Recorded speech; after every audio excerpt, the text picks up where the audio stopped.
On behalf of Sociocracy for All and the Intentional Community Circle, I want to welcome you to the first session of the 2022 Intentional Communities Conference. Thank you all very much for being here. Our first session here is going to be provided by Jerry Koch-Gonzalez.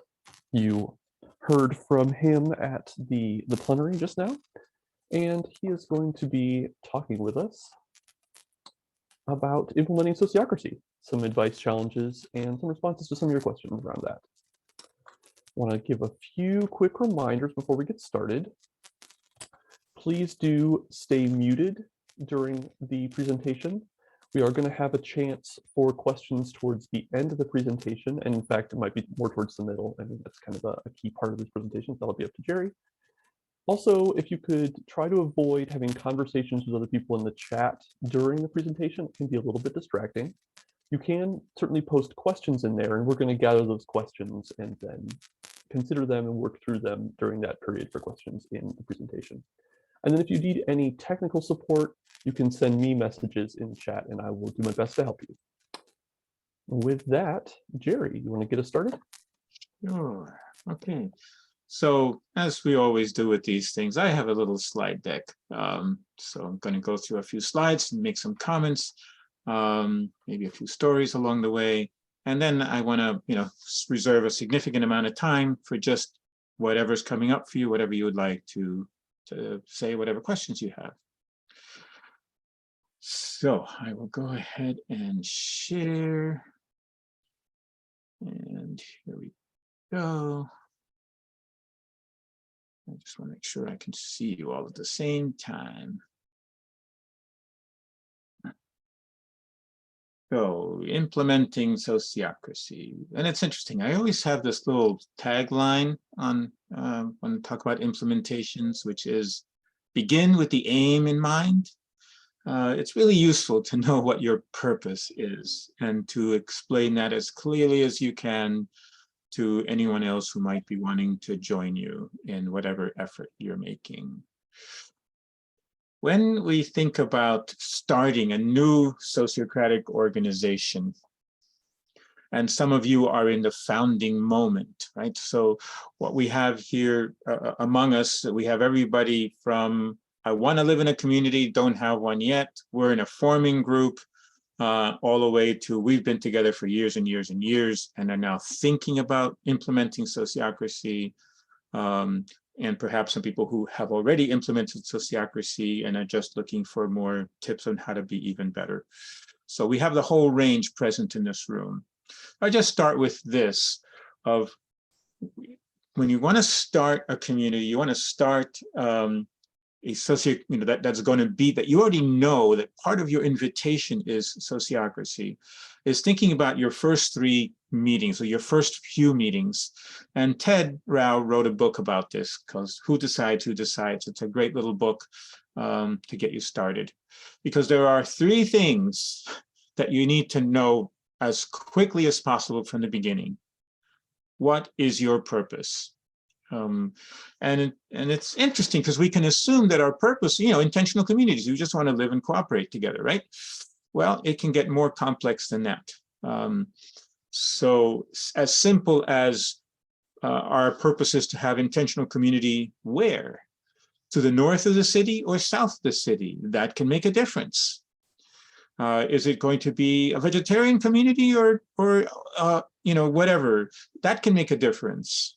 Is it going to be, what spiritual aspects of it? Are you going to want everyone to do nonviolent communication?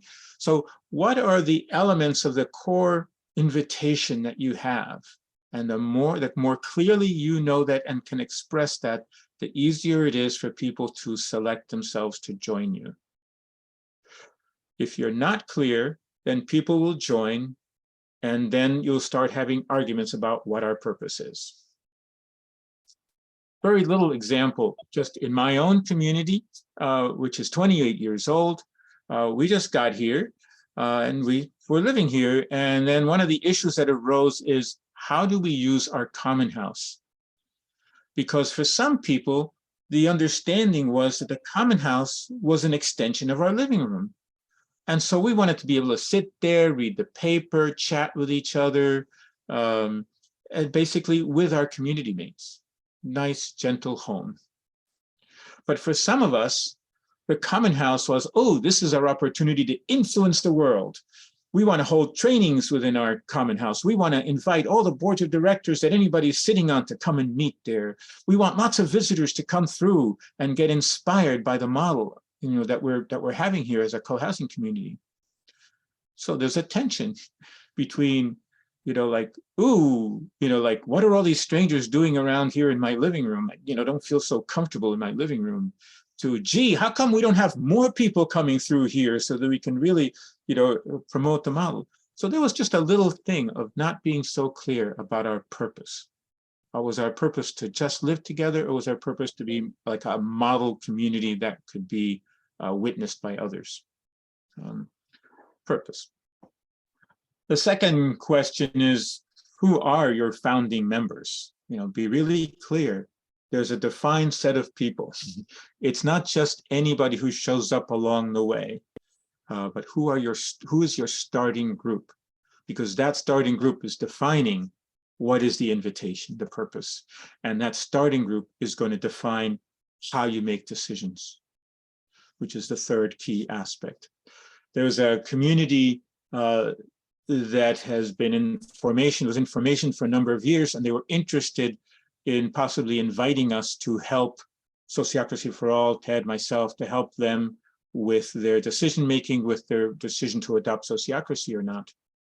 But they couldn't do that because they did not have agreement about what decision-making process they would use to invite us to help us figure out their decision-making process. So that's the endless loop that you can get into if you're not clear from the really beginning. What's your purpose? Who are the first set of decision makers, and how will you make decisions? Once you've got those three things in place, now you can grow. Now you can adapt. You can change. You can do what you want.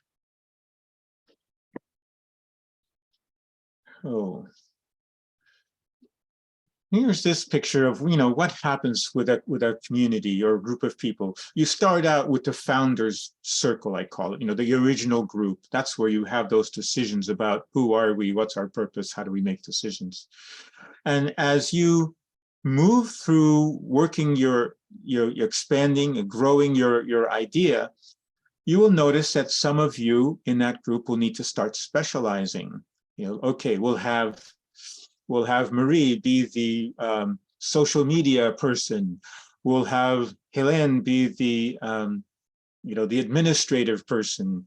We'll have Teal kind of form the message. I'm not using my words right but different aspects of things. And so you'll start having individuals specialize into roles to carry out what you want to do for your organization. And then you're going to find that, okay, now we're growing, we're being successful, we're getting more people, and you're going to need to start creating not just individual roles, but whole teams, which we call circles, teams to carry out the work. And those teams will grow and will grow and will grow, hopefully, as you keep going. So where does it end up with this kind of circle structure that you might create, the different teams? Here is the circle structure for the community that I live in. Again, not Pioneer Valley anymore, but Cherry Hill. And we wind up creating 4 core groups. 1, working on plants, animals, landscape. 1, the buildings and grounds. We are a condominium, which means, the whole owns the roads and the roofing and the siding. So there's a lot of buildings and grounds to deal with there. 1, looking at the function, a use of the common house, deciding what furniture, deciding rental policies or use policies, all those things. We have our kitchen in there, etc. Meals. And the 4th group was community life, all the things that have to do with people, our fun, making parties, our care and counsel, which is helping people who might have special needs at any given time, finances, membership, etc. And all of those have their leaders and delegates who form the general circle, which we had a hard time calling leaders. So we called them the OFs, the overall facilitators. You know, if you were there at the very beginning of this conference, I talked about our fear of power over. And so even using the word leader was problematic, because what are leaders? Leaders are people who exercise power over, as opposed to leaders are people who help us do what we collectively want to do. So how do we hold these words and what they mean? So this is the structure that we had. And how did we get there? We got there partly from pain of our governance structure not working so well. And some of us, some people, I presented at a conference, and some people from my community showed up at that conference, and they got enthused by Sociocracy after that. So we came home from that conference and we sat on the floor of one of the rooms in our common house and started playing with pieces of paper that we put on the floor. So we started making pieces of paper. What are all the different things that we could be doing, or that the teams should be doing? Some of them already existing. I see people from Teal and where's somebody else, Jennifer, I think some people from Jesus People, who I was just doing this just a few weeks ago with them. Like, here's the little pieces of paper, let's move them around, see how we want to organize them. And you can just do this on a Google slide. So you can just move them around, do things, play with that. And so we started playing. And we played some more and came up with something that looked like this, a lot what you just saw, you know, these 4 core groups. And we really wanted to limit it to 4, not more than that, because if there's leader and delegate from each of those 4, that makes 8 people in your coordinating circle, which is a good size. You get to 10 people and it's already starting to get to be too many, harder to have good conversation. And so this is where we were headed. And then we talked about it some more and we realized, oh, you know what? Membership is not a core circle, it's a sub-circle. And then so we put community life. We traded membership to become a sub-circle, community life to be a major circle. And I say that because no matter what you do, as you start experiencing the reality of what you do, you learn and you adapt. And so like, oh, that circle doesn't belong there, let's make it a sub-circle of that, blah, blah, blah. And so that's the whole process of playing around with your organizational structure, which is one of the key elements that you do when you want to implement Sociocracy. How do you launch, you know, the launching process? How do you move from where you are to creating, implementing Sociocracy? The very first thing I always think of is the change team. Who is that small group of people who will sit on that floor of that room you know, and play around with those pieces of paper? You're going to move them around, look at how can we design this? So you want to identify who that group is and get them working. They're designing the structure. And while they're designing the structure, they are practicing. They're practicing the process. They're doing check-in. They're doing agenda planning. You know, they're doing the, you know, consent to the agenda. They are doing rounds within their meeting. They're doing checkout. So they are learning by doing how to participate in a sociocratic meeting and not do the crosstalk that you might have been used to. I, as the one who knew about Sociocracy the most in my group, spent a bunch of time in my group like this. So I couldn't talk, trying to stop me from trying to talk all the time. Because if I talk all the time, then the other folks aren't going to be able to learn through their own experience.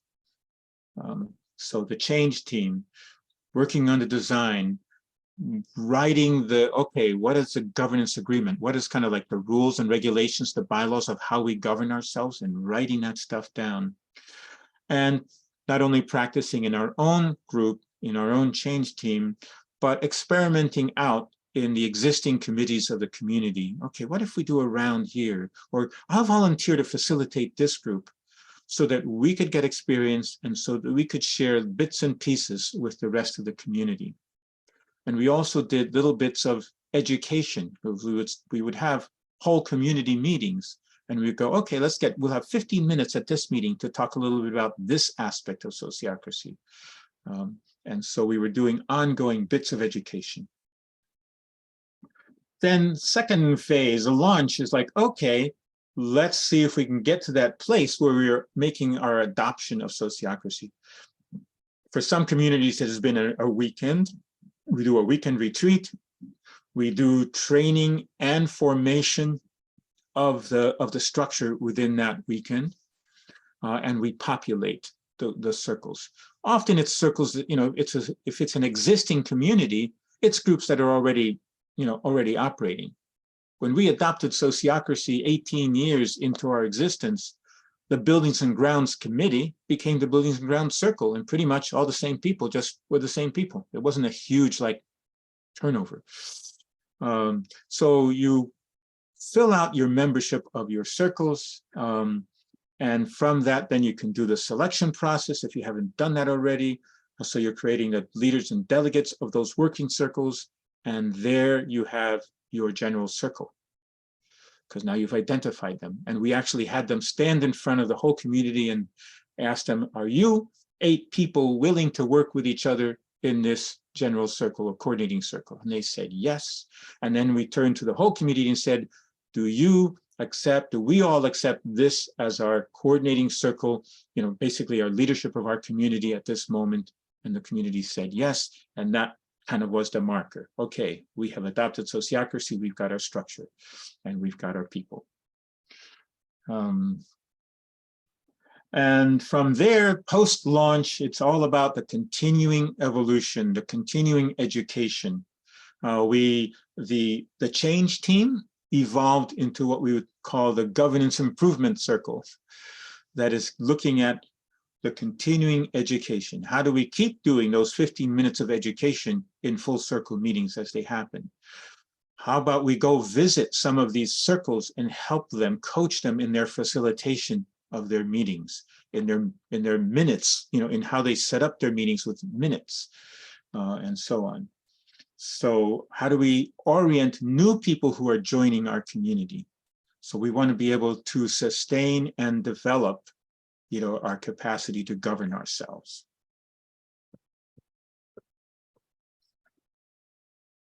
And from here, next. So sort of the basic summary of the whole process of adopting Sociocracy.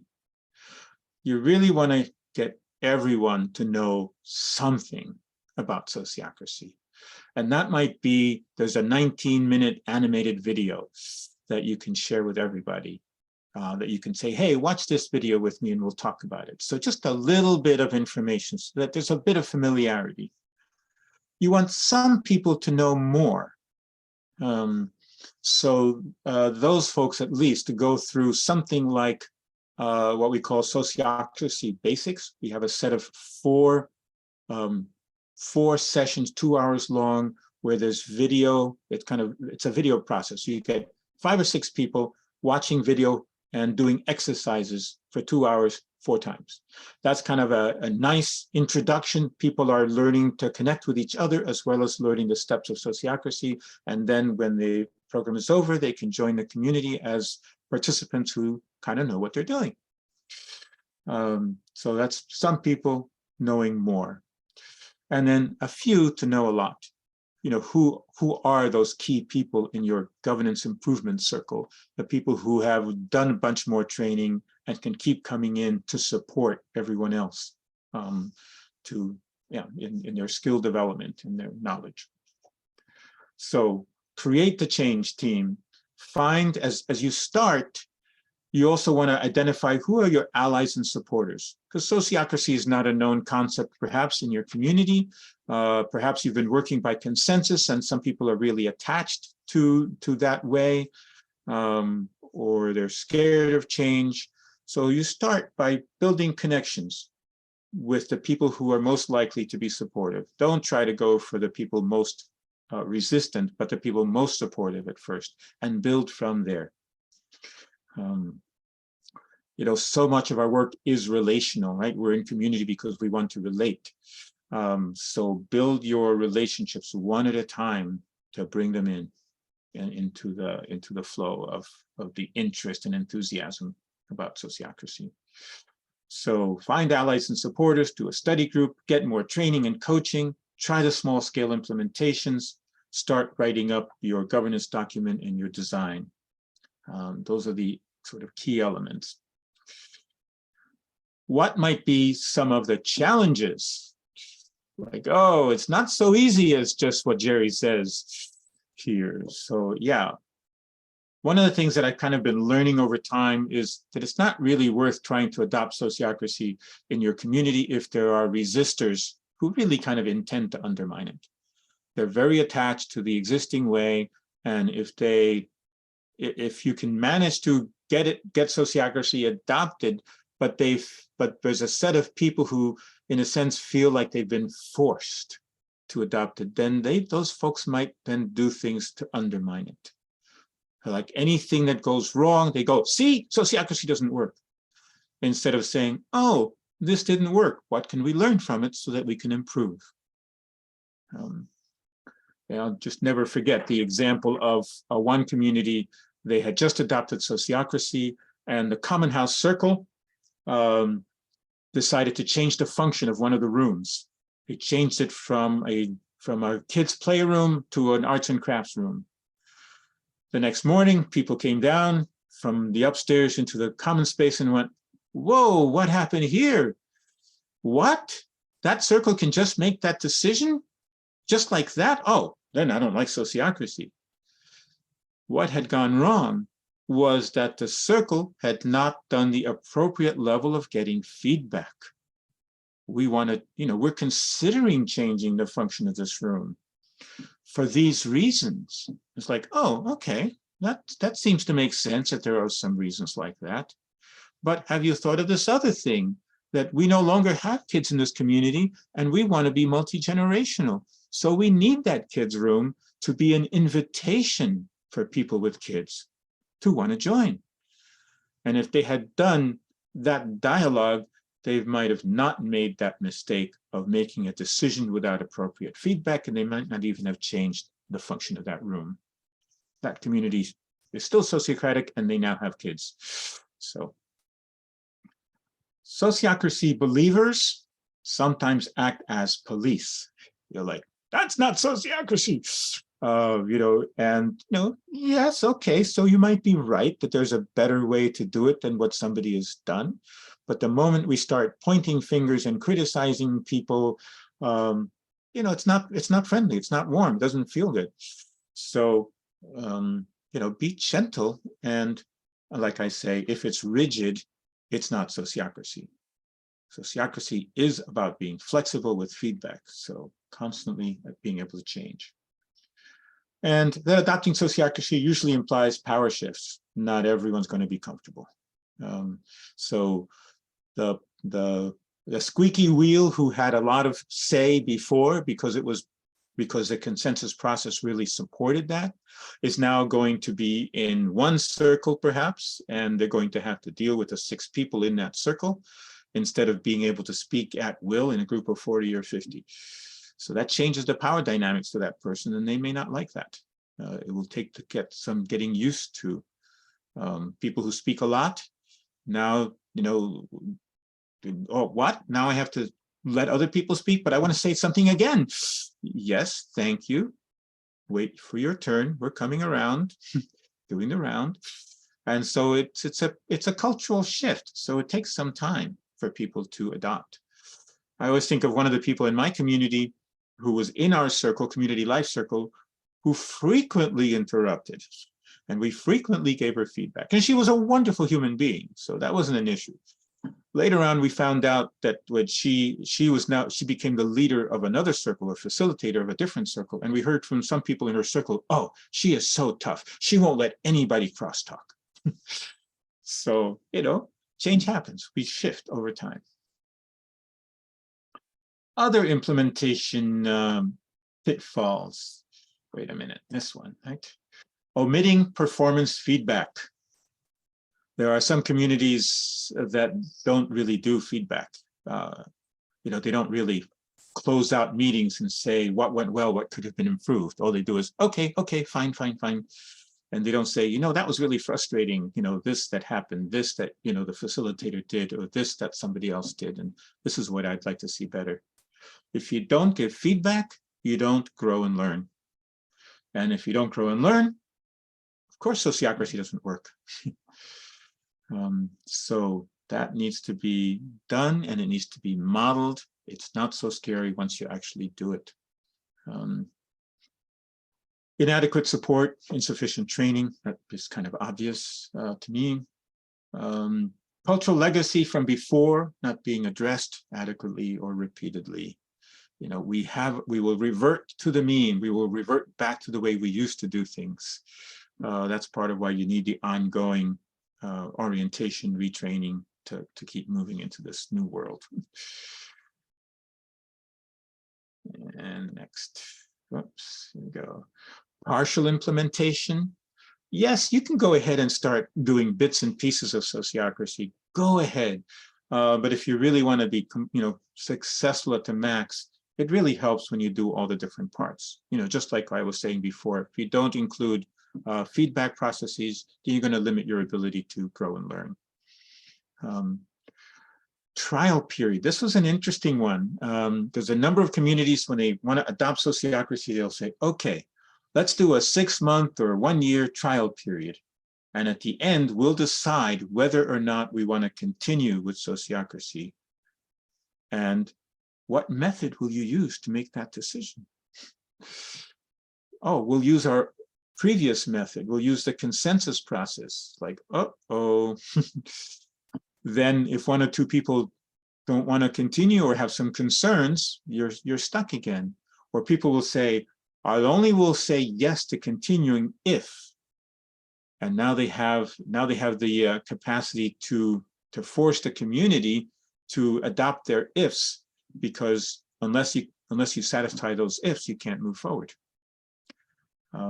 So rather than yes/no trial periods, just say we're doing sociocracy, and we will evaluate and see what we're doing well, what we could be doing better, rather than doing a yes/no system. And you can always make a decision to drop sociocracy through the sociocratic method. We can consent to drop sociocracy and shift back to consensus or to majority rule if that's what we want. And knowing that there's always a lot more than governance issues going on. Is the organization actually financially viable? These days we're having a lot of trouble with how much more construction costs. The costs of building co-housing right now, intentional communities right now, has just increased so much that a number of communities have gotten into trouble because it's hard to get enough people to buy at the shifting prices that we're facing. A lot of us faced that back in 2008 with the housing crisis as well. So make sure you have to pay attention to the financial viability and the competency of the key folks that are starting. So that's basically what I want to say. There's lots more that learning that you can do. There's our newsletter, the website has a ton of material, the 19-minute animated video that I mentioned. There's a booklet also that you can download and share with people. So those little entry pieces of information, tons of training programs. You can call me, you can talk to Jerry, you can book me, and you can get a half hour with me to talk about what's going on in your community and how you might think about adopting sociocracy or whatever you're struggling with.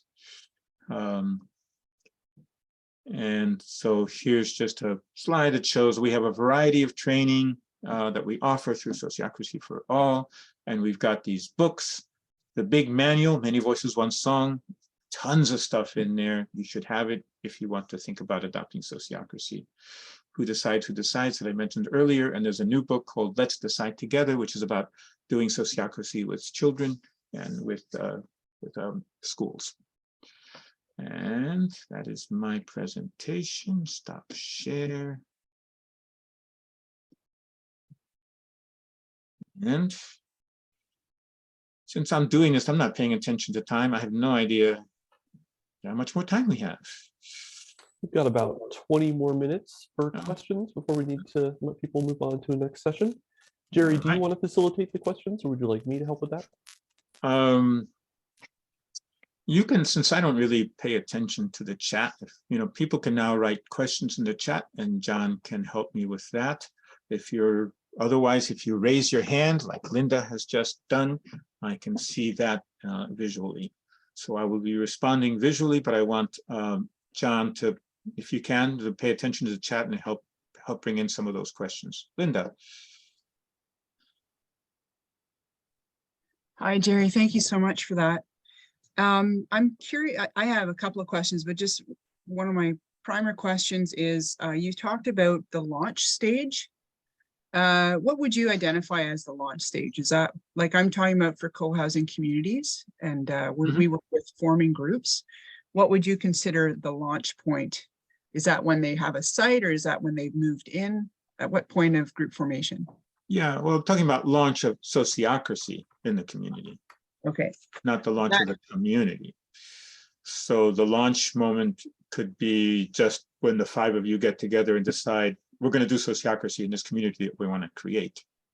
Or the launch moment is, 10 years into the community when you have a weekend retreat and say, okay, this is the weekend and we're going to transition from the way we were doing it before to adopting sociocracy.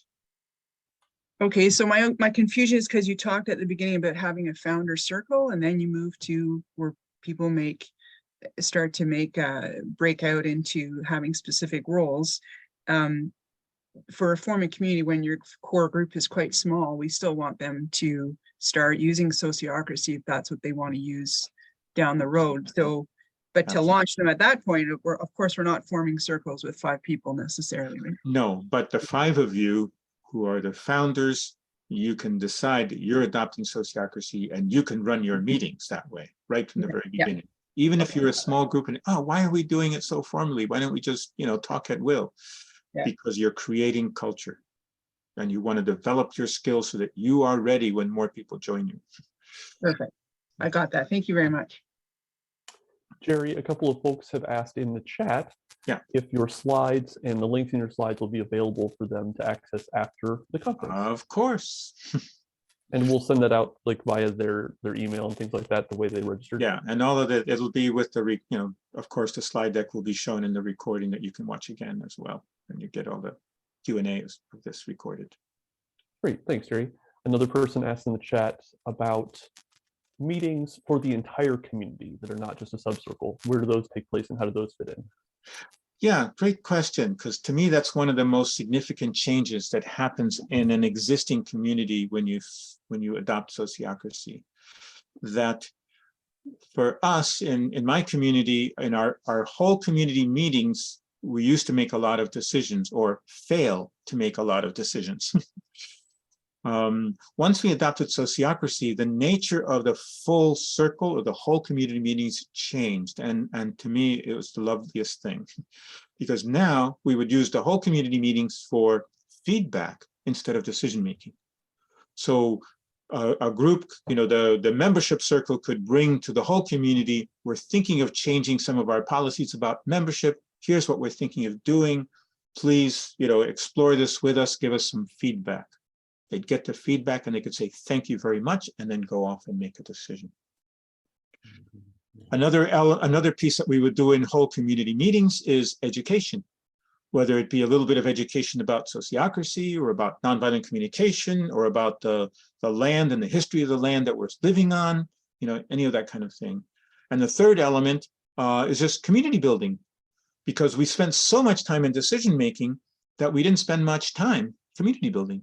But now, since we're not making decisions so much, we have time to spend on, let's get together in small groups and tell the life story, our life stories from 0 to 5 or 0 to 10, like share life stories, share what's going on, what's your reaction to what's going on in the world right now, kind of around, sharing in small groups around that. What's going on in your life? Your mother has died, your grandchild has been born, the things that are kind of meaningful that are going on for you. So community building. That's great. Thanks, Jerry. Also, I want to read this question in full because it's very pointed. Some of our members who are neurodiverse are finding that finding sociocracy meetings too regimented. Are we doing it wrong, or how do you handle that? I guess that's more specific. I sort of would not need to know. Neurodiverse can mean many different kinds of things. The first thing I'd say is, it is, in a sense, put that issue on the agenda of the circle and say, hey, we notice that we are neurodiverse, and what does that mean for us, and how can we make best use of when we meet to include everyone's voice as fully as we can. It might mean if there is a neurodiverse person there who can educate the others, that would be a good thing for them to do. What is it that would make my participation more effective here? And then explore, what you can adapt in how you do your meetings. Thanks, Jerry. Another asks, can you say more about the role of governance agreements? Does the community approve them? Yeah, so governance agreements is your essential document of how you run your community, and it is approved. It would be approved by either the whole community or by whatever body approves that in your community, and it outlines just all the various steps. What are circles, and how do you join a circle, and how do you get removed from a circle, and what is the function of leader and delegate, secretary, it's all those details. And we have an example of that in our Sociocracy for All website. So you can see that kind of detail. So it is kind of the rules of the game. That's what the governance agreement is. It's what's the rules of the game. That way, if there's ever any issues, people can go back to the rules of the game and say, oh, this is what it says, what to do. Also, legally speaking, if there's any trouble, like there's a lawsuit because people are saying you didn't follow the rules, then a judge would be looking at, well, let me see your bylaws and your governance agreements, and they can look at those and say, this is what it says here about how you operate, and therefore I make my judgment that according to what it says here, you did or did not do what things in the appropriate way. Thanks. Lots and lots of questions and hands up. I can see that. Yeah, do you want to choose a couple hands? Yeah, let me take Diana Leaf Christian here. Hi, Jerry, my question has to do with your comment, don't use a trial period, because Mr. and Mrs. Blocker person who doesn't like sociocracy, perhaps because they've lost some power, like you mentioned, might say no, and then there we lose the thing most of us love because we had a block. But I'm wondering your thoughts on setting it up like this ahead of time. We're going to have a trial period of 18 months to 2 years, which is what I was told originally when I learned sociocracy. And we'll decide by sociocracy, which means we will have objections perhaps, and then we'll resolve those objections. So we'll use sociocracy, not what we used before. We'll use sociocracy to decide if we want to keep using it. And so I'm wondering if you think that's not a good idea, since you didn't mention it. Well, that's better than going back to the old way. But what I would still prefer is that rather than calling it a trial period, that will have an evaluation process. So trial kind of says yes, no, whereas evaluation says, how are we doing? How can we improve? How can we shift? Well, I actually don't suggest calling it trial, and I only was using the term you used. I always suggest calling it, let's try it and see if we like it. And then I share the experience of Pioneer Valley co-housing and how with your survey at the end of your 2 years, people loved it, except for the 3 previously chronic blockers. But because they didn't have good objections, I assume you got to continue it. Is that the method you used for Pioneer Valley at that time? Well, partly that my learning from experience. when we had our evaluation, there was a tension of at least 1 or 2 people saying, I consent to continuing if, and then they had whatever fill in the blank of their if was. So that meant that this one person was kind of holding the, unless all of us agree to fulfill your if, which many of us, the rest of us don't like, we can't move forward. And so we had to have a conversation about that and like walk that back and say, look, it's not about because in judgmental terms, that's kind of manipulation. Yes. Only if you play the game in my way will I say yes to continuing playing the game. Yes. And so it required stepping back from that and really doing more feedback on what was going on in the moment and feedback about what were the things that were concerning this person, so that we could really explore that and make some adaptations. Thank you. Yeah. Lots of hands. Willow. Oh, I didn't expect that. Sorry, I'm going according to what I see. So Okay. Willow, then Deborah. I wanted to actually make a comment on the whole community meetings and how important those are. I live at Eco Village at Ithaca, and my neighborhood tree, we've been implementing sociocratic governance since its inception. And we have a subcircle known as the tree gathering. And we meet on a monthly basis, and we have all those components. We have community building, education, and feedback. And each circle, by the way, does report to the community as a whole. What do we want our neighborhood to know every time they have a meeting?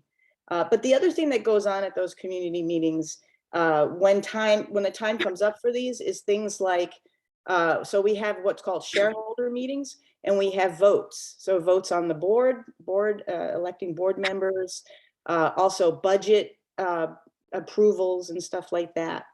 And so I just wanted to elaborate on how important those community meetings are. Mm-hmm. Okay, thank you. So, and thank you for your presentation. That was wonderful. Okay, let's go to Deborah, and then I'm going to ask John if he wants to pick something out from the chat. Thank you. I'm a member, a relatively recent member of an organization that wants to start a music and dance retirement community. It's pretty ambitious, as we don't yet have where we almost have property, and and we have I believe 80 something founder members at this point, and we are our current governance is by way of a board and then just voting by the entire group for what the board decides should be voted on by the entire group. When we speak about implementing sociocracy, if there is resistance, that resistance usually seems to be whether it would be manageable for that kind of undertaking. So I'm wondering if you might speak to that in terms of numbers, and if you also, we see this as happening in different pieces, that, property will be bought, the land will be built on, and then we will in fact have communities, and whether you think that there's a particular stage where that might make more sense or not. Big question, I'm sorry. Yeah, well, as usual, I say, adopt sociocracy as early as you can, because that'll set the culture. And if you don't, then, you might wind up having resistance to it, because people have gotten used to a way of doing that they now have to change, as opposed to this is the way we do it. So the easiest adoptions have been by groups that have adopted sociocracy right from the start. And it's like, well, we just did some research and people told us that sociocracy is the best way, so we just did it. And then there's no resistance. The main thing I would say is that the issue is about delegation. Sociocracy is about distributed authority.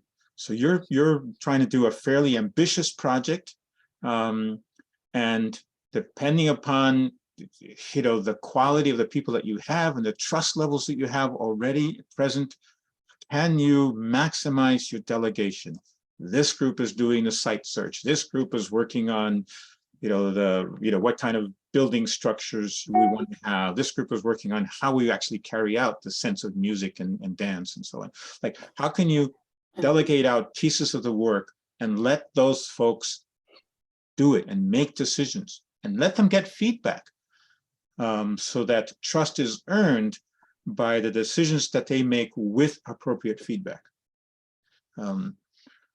That I think is the key. Otherwise, you wind up having, voting and, okay, the majority wants this, the minority doesn't win, and you get a lot of winners and losers in terms of the directions, and people will be disappointed with that, and some people will leave, and so on. So people really want to have a say in their lives, and so how do you maximize that at this, and maximize the delegation? I think maybe I'll stop there. That answer. Yeah, related to feedback, Jerry, someone in the chat asked about your suggestions for effective strategies for giving feedback at the end of meetings. Effective feedback. You will soon see from Sociocracy for All, we're producing a deck of cards. And they'll have different possible questions that you can use at the end of meetings.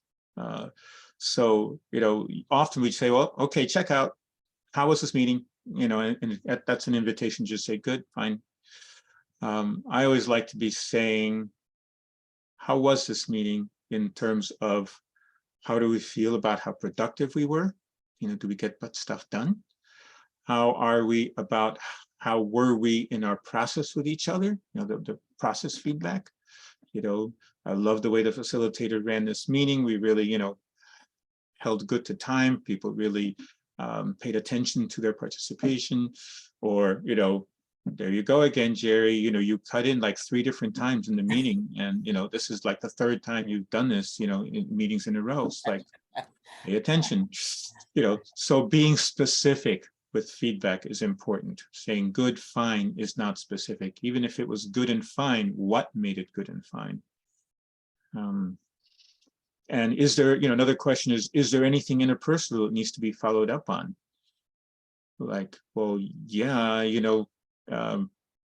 whatever, Caitlin and I had a kind of like, we did a little blow up in the middle of that meeting. It's like, okay, Caitlin and Jerry, do you all need something? Do you all need to take a little walk together to like talk about what happened so that you can restore some sense of connection and harmony that might have been challenged by what happened? Those kinds of things. Yeah, that's very rich. Let's go with someone who has their hand up. Andrew, maybe? Yeah, Jerry, I enjoyed your description of that moment where the core leadership group was presented to the community. It struck me as almost like a marriage ceremony. Like, do you accept? Do you accept? And I wonder if you'd reflect on, are we creating ceremonies and how important are they? Yeah, well, I always like ceremonies and rituals. I think they do support our culture building. I think particularly in this moment of transition, if you've been existing and doing things in one way and you're shifting to another, having a marker is, I think, meaningful. So, so it didn't just happen on the side. We actually had the people stand there and all of us say, yes, we support you, we invite you, we welcome you to be the first coordinating circle, in this way of doing decision making. And a follow-up, what was the feeling in the room when that happened? I think it was pretty celebratory. It was like, it was the final moment. We'd done it, because we had worked for a number of months, there was all this dialogue and should we, and what is this? What does this mean? And so getting to that point was, yeah, it was celebratory. It reminds me of, early on in our community, I think maybe the first few months, there was this moment where we have a courtyard in front of our common house with a stone wall. And we all got up on that stone wall and then jumped off the stone wall. And this was like, this is our great leap. It was a symbolic of our great leap. We're doing this. And I think, those of us who were there remember that moment. And that's the point. It becomes a memorable moment of like, yes. Thank you. Teal. I'm sorry, Teal, I just want to mention, Jerry, that we are at 9 minutes until the hour. So it's going to be 9 minutes until people need to be in another session. So I'm going to leave it to your discretion about when's best to free them to do that. Yeah. So let's go for 5 minutes, and maybe John, you can remind people, for anybody who might need to know, how they shift out of this room to somewhere else. So we'll do a few more minutes. Probably have maybe time for 2 more questions, depending upon how they go. Teal? Yeah, thank you for this. You talked about people who like resistors who might undermine. In our community, which is very large and has been going for a very long time, there's also, we just had trouble getting feedback like from everybody in general, finding ways to hear from folks who have maybe kind of checked out. So I'm thinking of not just like people who might undermine the process or resist it, but people who are passive and won't come to any of our meetings or read the emails. And then if we do switch to Sociocracy, they won't even know we've done it until after it's already done.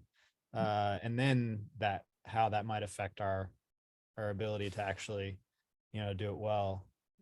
Essentially, they won't be mad about it until it actually has already happened and is affecting their lives. Because we haven't been able to get feedback from them, and that's just been a struggle. So I'm curious if you have any advice or thoughts about that. A couple of things. Reach out as much as you can, so that you don't want anybody to have the positions like, well, nobody told me. Yes, you were all told, you were all had a chance, and you chose not to speak up. So don't blame me. And let's talk about what's going well and not going well for you now. And we have a system now where if you don't like some of what's going on, we have a way of dealing with it. So yeah, give us your feedback now. The other, you're in a large community, so it is a challenge to talk to everybody. What I would wish is kind of what I said earlier. Can you get everybody, if it's one-on-one or one-on-two, hey, I just want you to watch this 20-minute video with me. And spend 5-10 minutes, just reflecting on it and say, we're working on this. This is coming, like you don't need to do anything. You can, stay passive as you are, but just know that this is on, this process is on its way. Something like that. Thank you. And Craig. Unmute, yeah. Unmute. Craig, you look for the unmute button. There you go. Very good. Okay. So I just wanted to sort of bring up, you talked about power shifts and leading to discomfort. One of the things, we're 4 years in, we've been using Sociocracy most of that time. And we're learning that the legacy of white male supremacy still rears its head in our process. And that some of us are having to learn from some others about how we tend to expect that our opinion is going to be the decision, And it's been a very interesting learning experience. And I'll just mention that we're going to talk about this, I hope, in the taster session in an hour on advocates for Sociocracy. But Jerry, have you had experience with dealing with this sort of cultural legacy that gets in the way of good process? Yeah, well, a few things I'd say to that. One is, the essential element of Sociocracy decision-making is the round.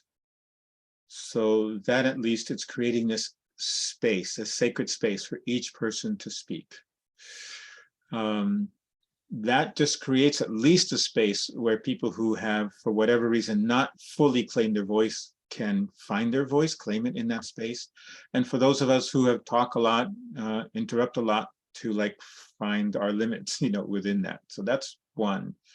Second, I'd say, put it on the agenda. It's one of my favorite things to say to people when they have questions. Just put it on the agenda and say, hey, can we put on the agenda the conversation about what it's like to be here as men and women, or from our different class backgrounds, or whatever the dynamics might be about.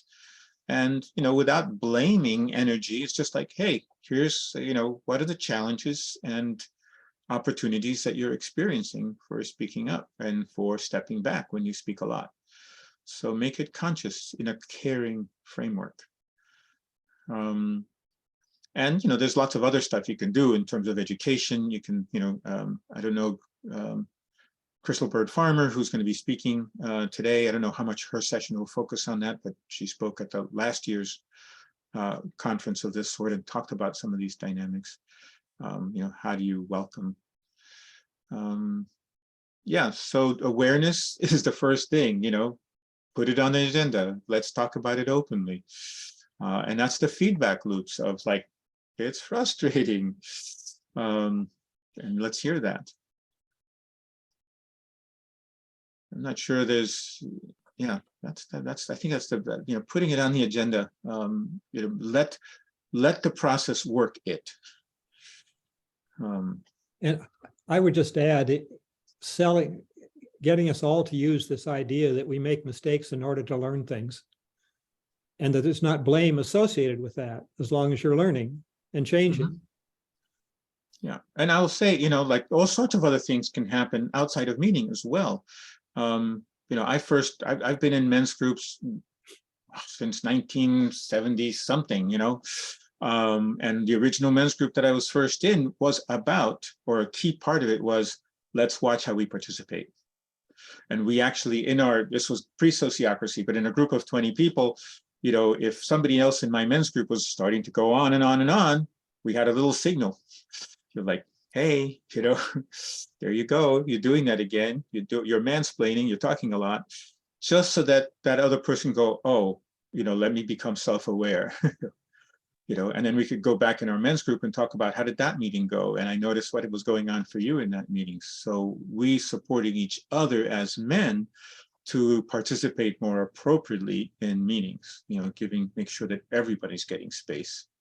It's not about us becoming silent, but making sure that everyone's getting space. I think that is the last question that we have time for. We just have a couple minutes before the next session. I posted some information about how to get into your next session. You'll just close out this window, and then in the virtual conference space, you can choose on the next session that you want to join. Sorry if we weren't able to take your question because of time. Certainly, we have a forum that I mentioned in the chat. You're welcome to raise your question in, and we'll maybe have conversations there. And John, are the questions in this chat, do they get saved? I don't know. The answer is I don't know. They might get saved somewhere, and I'm not sure. Yeah. I don't know, because if they were saved, I would happily take a look at them. Let me see if there is a comment in there. All right. I need to depart to open up the next session, and I will see some of you there. Very well. Have a good rest of your day. And talk to me. You can book me, Jerry. You can do that someday.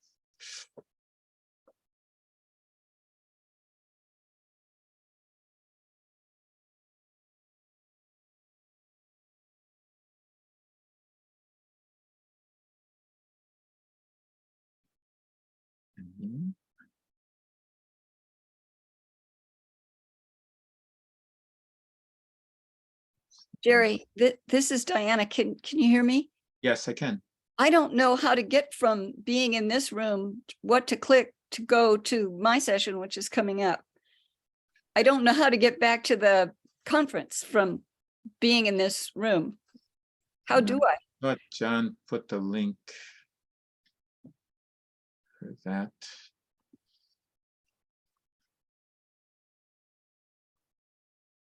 And how do you do what you do to me?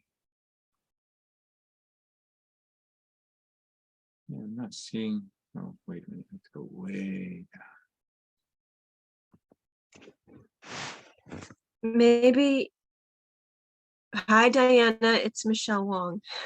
Hi, Michelle. I saw you. Hi. Hi. I think maybe you can just go back to the website and it'll take you to the link for your own room. I tried getting through the website this morning and couldn't, but I'll go back to the link that Shayla just sent me. Maybe that's what I. So thanks, Michelle. Okay. Just want to say hi. Hi. Take care. Bye. You too. I'll click on end here because that's probably gets me out of here and gets everybody where they need to go. Leave.